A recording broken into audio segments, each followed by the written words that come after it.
tambourine man, play a song for me.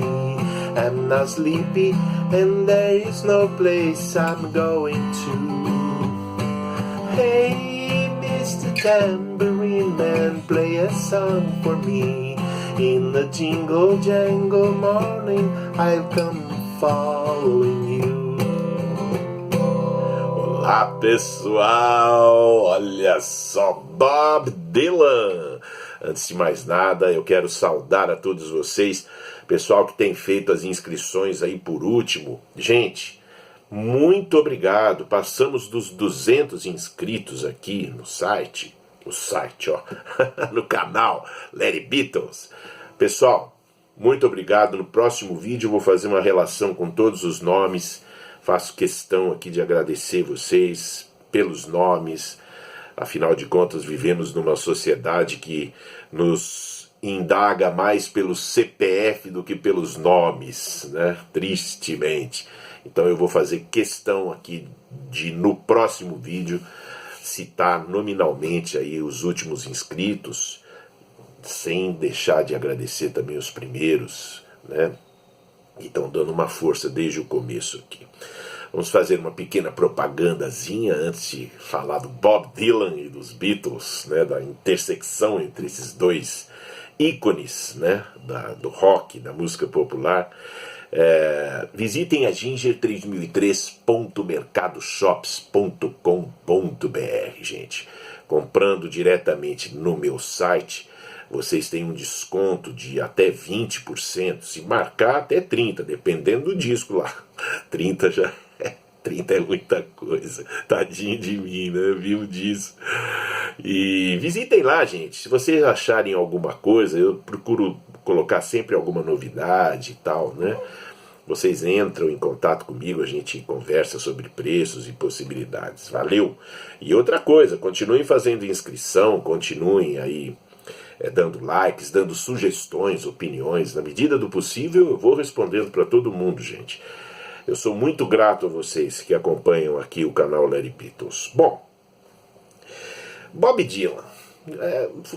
Tudo já foi dito sobre o Bob Dylan, sobre a intersecção da música do Bob Dylan com a música dos Beatles, né?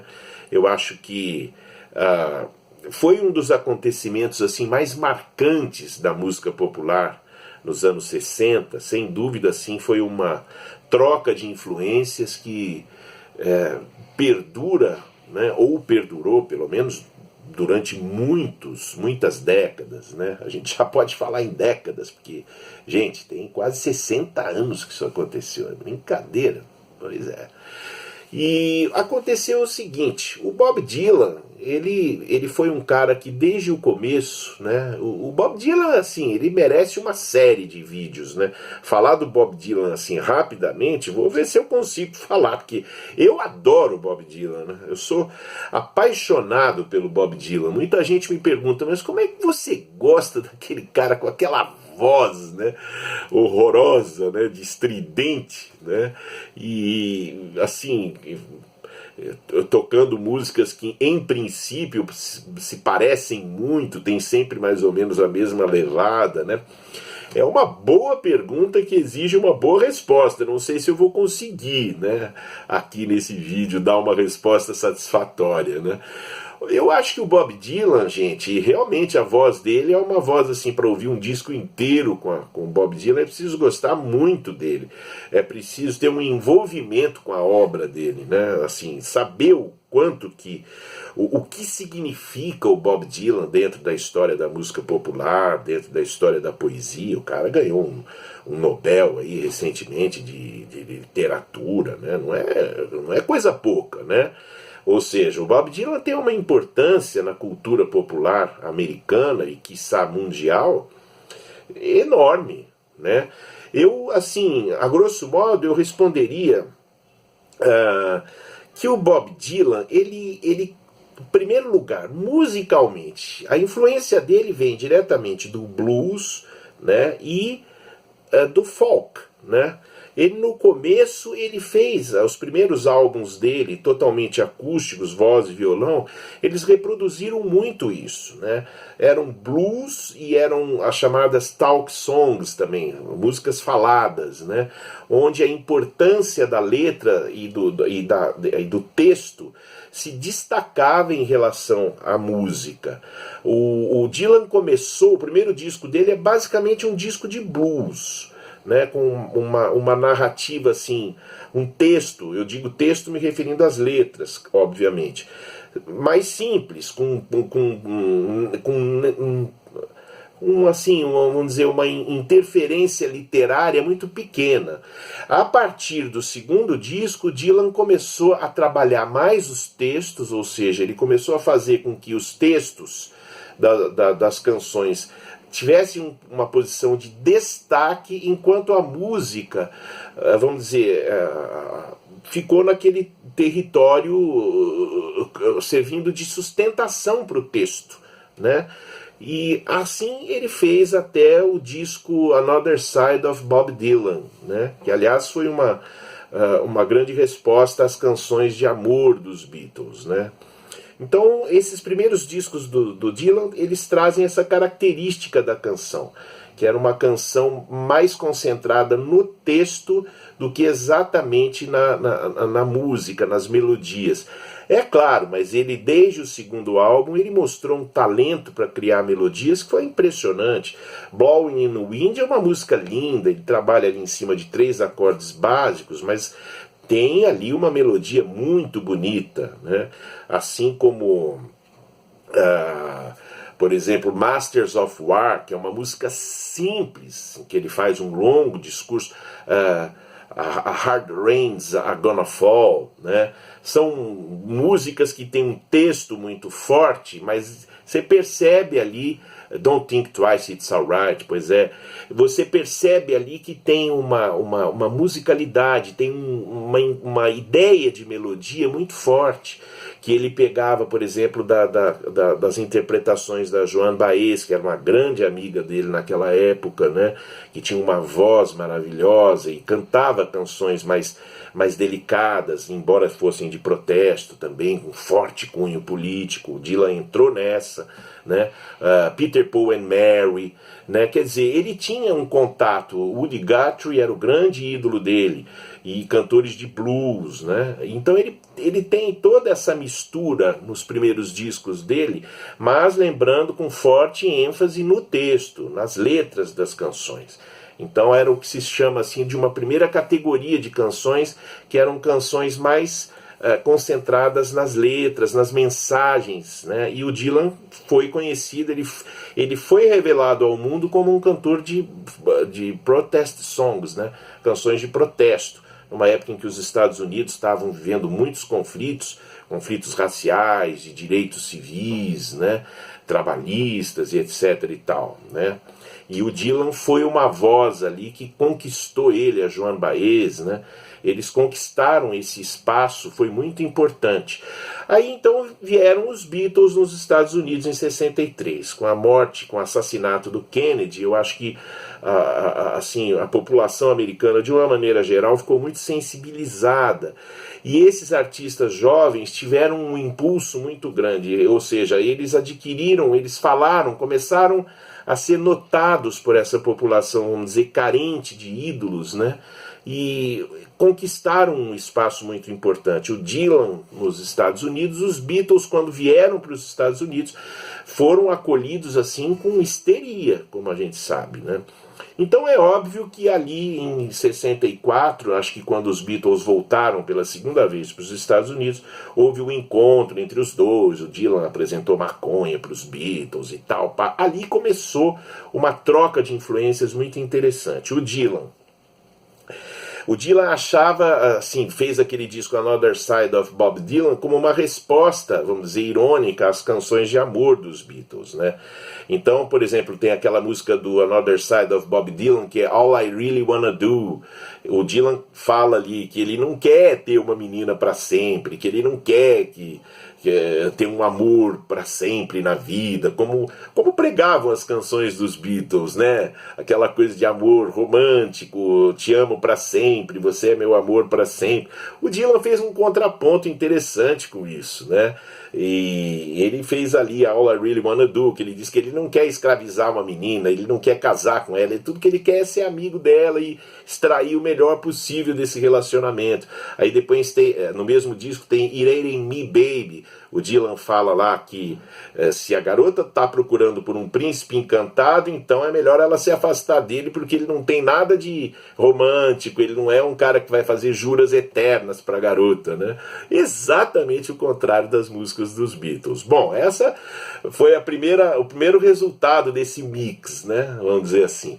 Depois os Beatles sutilmente começaram a mostrar influência também. O John Lennon, principalmente, começou a mostrar uma influência maior do Bob Dylan em canções como I'm a Loser. Aí o John, que usava uma harmônica, vamos dizer assim, com um timbre mais agudo nas músicas como Love Me Do, né, From Me to You e tal, o John passou a usar uma harmônica com uma timbragem bem parecida com a harmônica usada pelo Dylan nas músicas dele, né?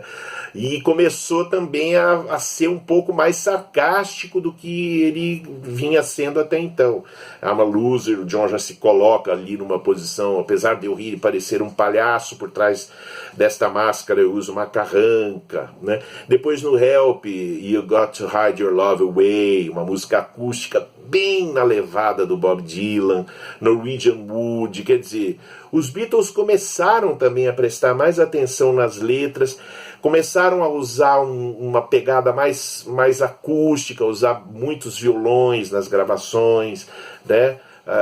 Enfim, melodias assim, o canto do John Lennon em I'm a Loser, You Got to Hide Your Love Away é impressionantemente inspirado no Dylan. E o Dylan, nos discos como esse aqui, por exemplo, Bring It All Back Home, primeiro, depois no Highway 61 Revisited, o Dylan cedeu à música elétrica, né, ou eletrificada, que era justamente a proposta, era o que os Beatles traziam, um rock mais eletrificado, com uma harmonia sofisticada para esse tipo de música. O Dylan chegou a falar sobre isso. Os Beatles têm uma coisa de harmonia, uma pegada de harmonia muito interessante, né? E aí estava feita a mistura, né, gente? Naquele momento houve essa simbiose entre a música do Dylan e a música dos Beatles. 1965, eu acho que foi o ano assim, mais evidente em que essa mistura se deu, né? Os Beatles melhorando a questão das letras, o texto das músicas deles, e o canto do John Lennon sofreu muita influência do Dylan. O George Harrison também sempre foi apaixonadíssimo pelo Dylan, né? Já vou falar já sobre isso. E depois o Dylan realmente fechando a ideia de se eletrificar. No Bringing It All Back Home ele ainda usou metade do lado acústico, né, com músicas acústicas, voz, violão e harmônica, e no primeiro lado do disco ele fez só canções eletrificadas. Foi vaiado nos festivais, o pessoal que gostava dele como cantor de protesto, de folk music, se revoltou, xingou, vaiou, fez o diabo, mas o Dylan era o Dylan, né? Cara de personalidade fortíssima, seguiu em frente. Daí pra diante, o Dylan depois em 66 parou, depois de fazer aquele álbum monumental, Blonde on Blonde, e os Beatles, enfim, seguiram com toda aquela revolução que eles fizeram no rock, né, de estúdio e tudo mais, então eles seguiram caminhos opostos. O Dylan foi depois, no período que os Beatles estavam fazendo Sgt. Pepper's, o Dylan fez o John Wesley Harding, que era um disco, assim, de novo, muito simples, sem nenhum rebuscamento de estúdio, de arranjo. O Dylan fez um disco cru, violão, piano, baixo e bateria, e tudo tocado de forma muito simples, e com a boa e velha ênfase no texto das músicas. Então o Dylan ficou mais concentrado numa canção simples, como a country music americana, né, ainda com alguma influência folk, e deixou de lado a eletrificação pesada toda, não entrou na onda do psicodelismo, enquanto os Beatles foram para o caminho oposto. Onde haveria uma nova intersecção entre um Beatle, pelo menos, e o Bob Dylan? Com o George Harrison, em fins de 68, o George foi para os Estados Unidos, ele gostava muito do Dylan, ele foi o único Beatle que realmente ficou próximo do Dylan e virou um grande amigo do Dylan, né? O George Harrison. E dessa influência, o George faria, por exemplo, muita coisa no All Things Must Pass, né? Ele gravaria 2 músicas do Dylan, uma delas os dois fizeram em parceria, I'd Have You Anytime. O George gostava de encontrar o Dylan, gostava de ir para o estúdio com ele. Existe um material aí entre os bootlegs, né? Que é o Dylan e o George tocando juntos. O George tocou no disco New Morning. Ou seja, no disco All Things Must Pass do George tem muita influência do Bob Dylan.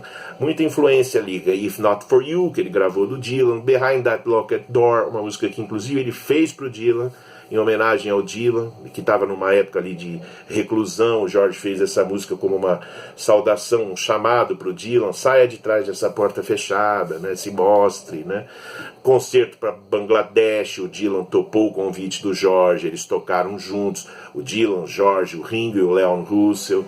E o George e o Dylan tiveram uma amizade consistente para o resto da vida. Culminou no Traveling Wilburys, né? No final dos anos 80, começo dos 90. Gravaram 2 discos magníficos, brilhantes, na companhia do Jeff Lynne, do Tom Petty e do Roy Orbison no primeiro disco. Então o George e o Dylan mantiveram uma proximidade constante ao longo de toda a vida, até o falecimento do George. Hoje o Dylan está aí com quase 80 anos e na ativa, né? Excursionando sem parar. Mas foi uma troca riquíssima de informações, uma amizade que rendeu muito para a música popular. Bom, eu vou ficando por aqui. Domingo tem mais um vídeo da discografia comentada dos Beatles. Pessoal, muito obrigado pelas inscrições, muito obrigado pelos likes, muito obrigado aí pela força, pelos comentários. Visitem a Ginger 3003 e eu encontro vocês daqui a 2 dias com mais um vídeo aqui no canal Larry Beatles. Valeu!